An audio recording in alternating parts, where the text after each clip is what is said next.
I'm about to give you the single biggest tip, biggest piece of advice that I give my private clients who come to me for a day-long or 2-day-long PowerPoint presentation training. It's controversial. Most people don't do it, but it will solve the vast majority of your problems and make you 1,000 times more effective as a speaker, presenter, and a PowerPoint presenter. Here's the piece of advice. You need to have 2 separate presentations. You need to have one that you project to your audience that follows a few basic rules. No text, 1 idea per slide, and focuses on images, pictures, not text. You need to have another deck that you email to people who like to read, that you can print out for people and give it after your speech to people who want to read. This second one can have tons and tons of words. It can have 10,000. It can have 100,000 words. You can have wildly complex charts, graphs. People who want to read it on their own time before your speech can. Those who want to read it afterwards can. Those who don't want to don't have to. When you try to put everything in just one document, you have guaranteed failure. Think about it with any other form of content you like to absorb. No matter how much you love reading a particular novel, it could be the best novel you've ever read. Let's say you loved Gone with the Wind. No matter how much you love reading Gone with the Wind, if you go to a movie theater and you pay a bunch of money to watch Gone with the Wind in a movie theater, and the curtain parts, and all of a sudden you see the text of the book from Gone with the Wind, you're not going to be happy. You like reading Gone with the Wind? It's well written.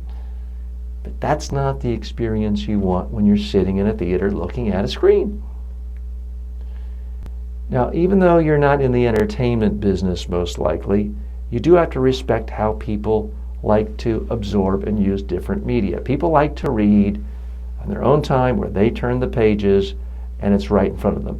They like to listen and watch a big screen with images on it.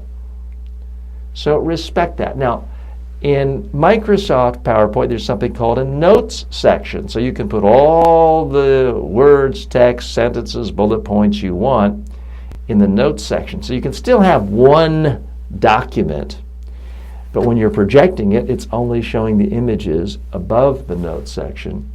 If you're emailing it or printing it, people can see all of the notes. Oh, but TJ, this takes extra time, this takes extra work. Guess what? Nobody cares. Your audience doesn't care about you. All they care about is, are you going to give them something that's interesting, useful, helpful to them, and can they remember it? You better care if your audience has fallen asleep, because unfortunately that's the number one problem with PowerPoint presentations. Your audience has fallen asleep, or they have pulled out their cell phone and started to check their email. If they're on their cell phone, you have lost them. You're not communicating. Your job is not to get through the slides. Your job is to communicate. So that is why I recommend you have 2 separate presentations. One you're projecting, one that you're emailing or handing out. They could be in the same one if you use the notes section, but they could be completely different. You want to be prepared, you have to prepare for each medium. The medium of what's projected on a big screen, completely different from the medium of paper or what people like to read on a computer screen.